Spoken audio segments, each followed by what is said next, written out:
गुलदस्ता presents potato festival. सबसे पहला स्टॉल ये national herbs and spice garden की तरफ से हसनैन शाह और उनकी फैमिली की जानिब से इंतहाई खूबसूरत और सब्जियों पर मुसव्वरी की गई है। बहुत ही प्यारे अंदाज में मुसव्वरी की गई है।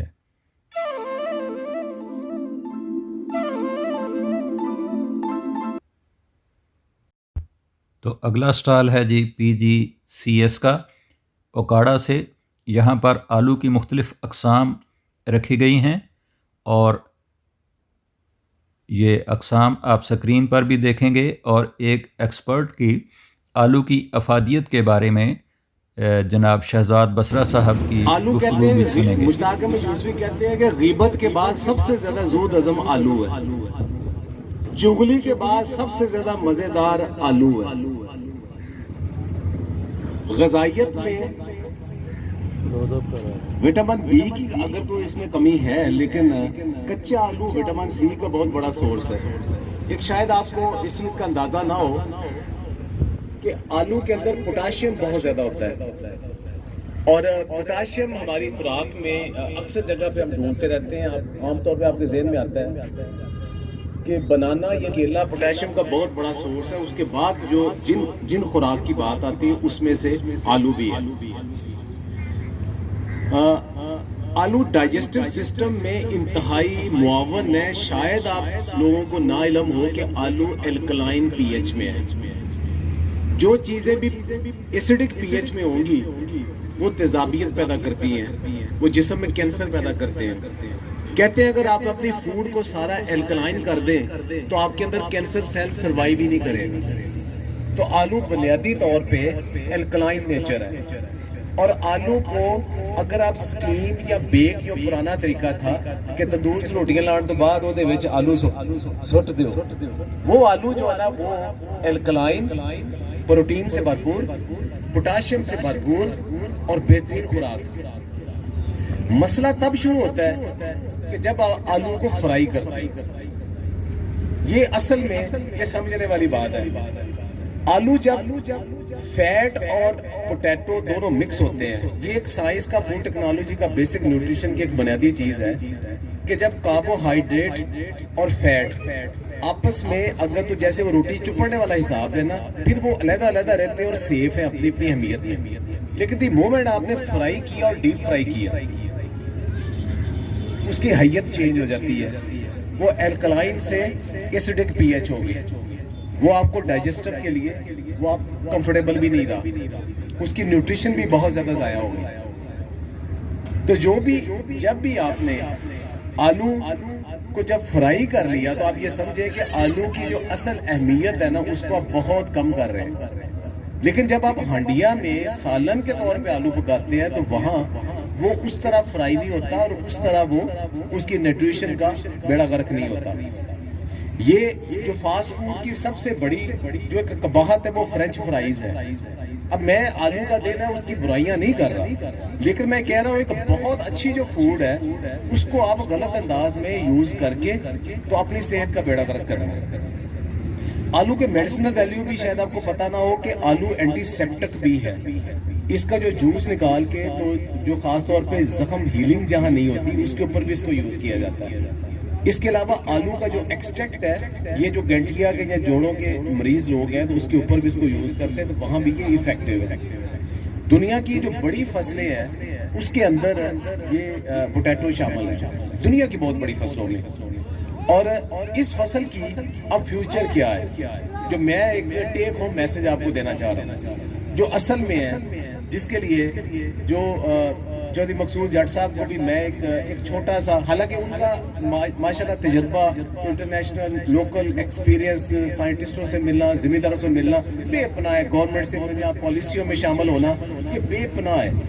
ये बाकी लोगों के लिए भी ये एक छोटा सा मेरा टेक होम मैसेज है।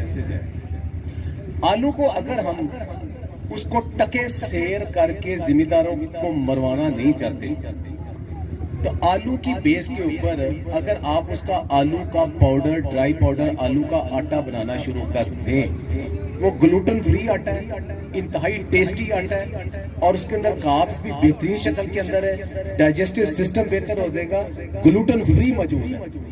आलू का अगर हम पाउडर बनाना शुरू कर दें, उसके यूनिट लगा दें जिससे आलू का आटा बनना शुरू हो जाए, वो रोटी के साथ हंसी खुशी सब उसको शामिल करेंगे क्योंकि उसके टेस्ट हमारे टेस्ट बड के साथ मैच करते हैं और उसको हाजमे में बाकी में कोई इशू नहीं है।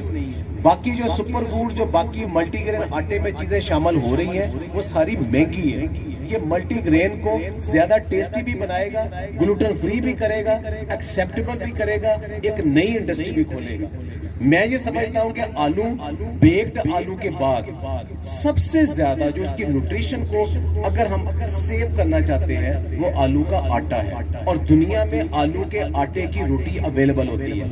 अमेरिका में मैं जब भी मैक्सिकन होटल में गया हूं तो वहां पूछते हैं कि आपने जो साथ रोटी लेनी है वो आलू की लेनी है, मकई की लेनी है, किनवा की लेनी है, गंदम की लेनी है, चावल की लेनी है या वो एक अफ्रीका में एक क्या नाम है उस सब्जी का, टैफ, या उसकी लेनी है। तो 6-7 ऑप्शन देते हैं, लेकिन हमारे यहाँ कंसेप्ट नहीं है कि आलू को सब्जी और उचल के सारे बनाने के अलावा आलू का आटा बना के उसकी रोटी भी बनाई जा सकती है। सकाफत और विरसा। तो नाजरीन, अब आते हैं सकाफत और विरसा के रंग की जानिब। यहाँ पर आपके सामने ये साहब गुजरात से फैसलाबाद ख़ास तौर पर इस स्टॉल के लिए आए हैं और इन्होंने अपनी पुरानी सकाफ़त को उजागर करने के लिए, जो हमारी मुसलमानों की कदीम सकाफ़त है पंजाब की, उसको उजागर करने के लिए, नुमायाँ करने के लिए इन्होंने बहुत ही खूबसूरत अंदाज में ये चीज़ें, तमाम चीज़ें इन्होंने ख़ुद तैयार की हैं और बड़ी ही मोहब्बत के साथ इन्होंने यहाँ पर पेश की हैं और लोग इनके पास आते हैं और मुख्तलिफ़ चीज़ें पहनकर अपनी तस्वीर बनवाते हैं, इनके साथ तस्वीर बनवाते हैं और ये बहुत ही एक दिलकश रंग है मेले का। अगला रंग जमाया है अब्दुल गफ़ार रागी और इनके साथियों पर मुश्तमिल एक टीम ने। तो मुलाज़ा कीजिए। सरकार मदीने वाले नूरी दरबार तेरे मरते मोती बंदे दुनिया दा और किसे जोर नहीं रहमत मावे ऐसा हाथी होर नहीं ठीक चंगी सोने दे दर ताज तखत दी लोड़ नहीं ठीक चंगी सोने ताज तखत दी लोड़ नहीं फर्ज सदा कलमा पढ़ के सब सरकार मदीने उम्मत नू हसनो सैंदा उम्मत नू हसनो सैंदा कसम खुदा दी अली मुर्तदा शेर सरकार मदीने पाक नूरी दरबार जिथे बहन के ताजी आगे नबी हो जगदे सर कोई न उसदा जो ही टूटी हित जमे रोज क़यामत कायम रहू दिल सबका हसन उजड़िया सबका हसन उजड़िया रादड़ी बिच तेरी तांगा आशिक सरकार मदीने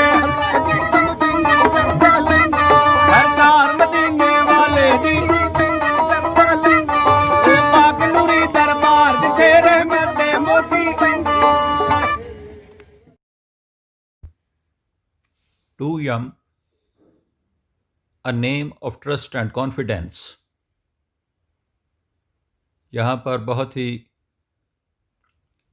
खूबसूरत और प्यारे अंदाज में बनाई गई अशिया हिफ़्ज़ान सेहत के उसूलों के ऐन मुताबिक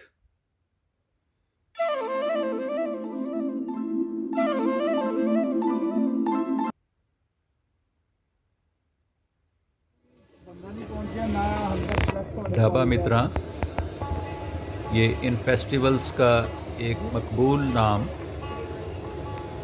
सबसे मुनफरद स्टाइल, देसी साग मक्खन, देसी मुर्ग, और ये एक बच्चों ने टिक्कियों का स्टॉल लगाया है। मलंगी ढाबा,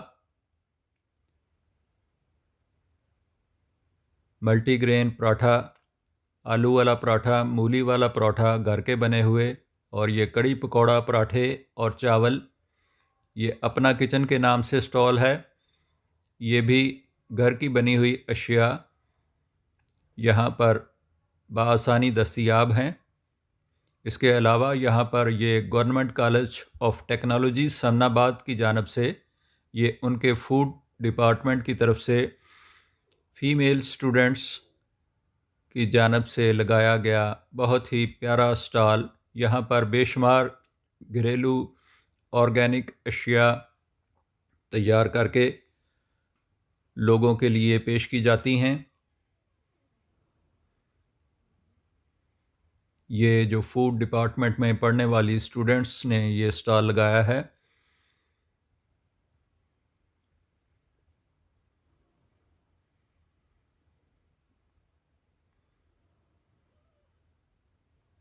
मीरा बख्श ऑर्गेनिक फार्म की तरफ से ये भी एक परमानेंट फीचर है इस मेले का। यहाँ पर ऑर्गेनिक गुड़ नज़रों के सामने तैयार किया जाता है, गर्मा गर्म गुड़।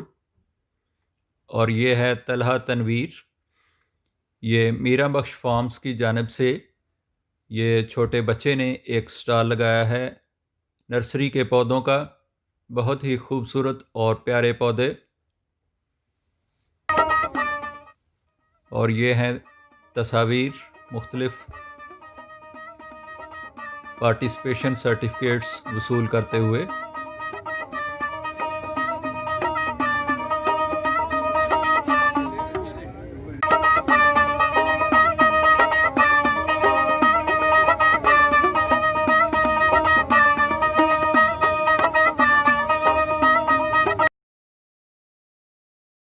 यहाँ पे हम एक बिजनेस इंक्यूबेशन ट्रेनिंग इंस्टीट्यूट बना रहे हैं सर यहाँ पे, जिसमें हम वैल्यूडेशन की सारी मशीनें, जिसमें डिहाइड्रेशन मशीनें हैं, पल्पिंग मशीनें हैं, लेबल करना, ब्रांडिंग करना, टोटल मशीनें हम यहाँ पे लगा रहे हैं सारी, ताकि फार्मर को हम वैल्यूडेशन के ऊपर उनकी ट्रेनिंग करा सके कि हम रॉ मटेरियल देने की बजाय अपनी प्रोडक्ट्स बना के मार्केट में दें और एज ए एंटरप्रेन्योर काम करें।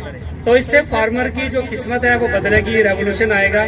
जब किसान अमीर होगा तो हमारी मुल्क की 75% पॉपुलेशन अमीर होगी। तो इसके साथ हमने यहाँ पे फूड स्ट्रीट बना दिया है, एक फूड कोर्ट बनाया सारा, फिर ब्रांडिंग चीज़ें हैं सारी। इसकी मिसाल मैं कुछ यूँ दूंगा कि आजकल जैसे गोभी का बड़ा डाउनफॉल चल रहा है, कोई 2 रुपये किलो शायद गोभी का रेट फार्मर को मिल रहा है सारा। तो अगर वो सारी गोभी को हम यहाँ पे उसका डिफरेंट वैल्यू है, जिसमें से अचार बना के हम उसको पैकिंग करके, उसकी लेबल करके, उसके ऊपर उसका नाम बना के उसको देंगे, वो बेशक जहाँ पे बेच ले तो बेशक अपना ऑनलाइन या उसको एक्सपोर्ट करना चाहे, इस लेवल की चीज़ बना देंगे सारी। इसमें हमने पार्किंग बहुत बड़ी रखी है। और इसके साथ ही हम जो अभी काम करने जा रहे हैं, इसमें हम फैसलाबाद चैम्बर ऑफ एग्रीकल्चर और एग्रो टूर इंडस्ट्री जो है उसकी यहाँ पे संगे बुनियाद रख दिया है जहाँ पे सारा। और जो चैम्बर ऑफ एग्रीकल्चर जो होगा इंशाल्लाह ताला ये पाकिस्तान में फार्मर के लिए आवाज़ उठाएगा कि हमने कैसे उसको जो है ना अपलिफ्ट करना है सारा, हमारी एग्रीकल्चर किस तरह एक रेवोल्यूशन ला सकती है पूरी। तो एक तो यहाँ पे चैम्बर ऑफ एग्रीकल्चर का क्या, और साथ में जी फिर एक फार्मर मॉल का जो है पूरा एक कंसेप्ट है यहाँ पे। और इसके बाद हमने रुकना नहीं इंशाल्लाह, ये फैसलाबाद लालपुर में फर्स्ट इसको कामयाब करेंगे, फिर हमने लाहौर, इस्लामाबाद, ट्विन सिटी में, कराची और बड़े शहरों में हमने इसको हर जगह पे इम्प्लीमेंट करना है सर। तो मैं शुक्रिया अदा करूँगा मैडम तारा सूल का कि उन्होंने हमें इस प्रोजेक्ट के लिए फंड किया और इसको हम एक बड़ी बिल्डिंग जहाँ पे बनाने में कामयाब हुआ। तो दूसरा ये है कि हम जो यहाँ पे एक साल में 48 तकरीबन संडे आते हैं, 48-50 संडे होते हैं, तो हर संडे का हमने एक दिन जो है ना वो मुकर्रर कर दिया कि वो कौन सा दिन हम यहाँ पे सेलिब्रेट किया करेंगे। लास्ट संडे हमने यहाँ पे सिट्रस डे हमने सेलिब्रेट किया, इस संडे हम पोटैटो डे सेलिब्रेट कर रहे हैं। इसी तरह सो एंड सो कभी किचन गार्डनिंग डे सेलिब्रेट होगा, कभी लुगाट का इवेंट होगा। तो पूरे साल का जो भी पीक टाइम चल रहा होगा सब्जी का, फ्रूट का, उसका दिन हम यहाँ पे सेलिब्रेट किया करेंगे सारा। तो हमने इसको एक फेस्टिवल्स का एक पूरी जगह बनानी है, मेलों की जगह बनानी है, लोग जुड़े उनकी ट्रेनिंग करानी है और यही लोग फिर आगे बड़े प्रोजेक्ट में जाके हम एक हमारे वो पार्टनर्स हो गए सारे। तो इंशाल्लाह ताला आप देखिएगा कि आपके सामने बन रही है चीज़। अगले 2 हफ्तों में 3 हफ्तों में इसकी हम मार्च में इसकी इंशाल्लाह इनॉग्रेशन करेंगे और हम कोशिश करेंगे कि इसको एक बड़े लेवल की फेस्टिविटी बनाएं। उसमें फूलों का शो भी साथ रखेंगे, पेट का परिंदों का शो भी रखेंगे साथ में, एक बड़ा मेला करेंगे इसमें जब इसकी हम इनॉग्रेशन करेंगे। तो उसमें इंशाल्लाह ताला हम सबको बुलाएंगे एक बड़े मेले के लिए। थैंक यू वेरी मच, बहुत शुक्रिया।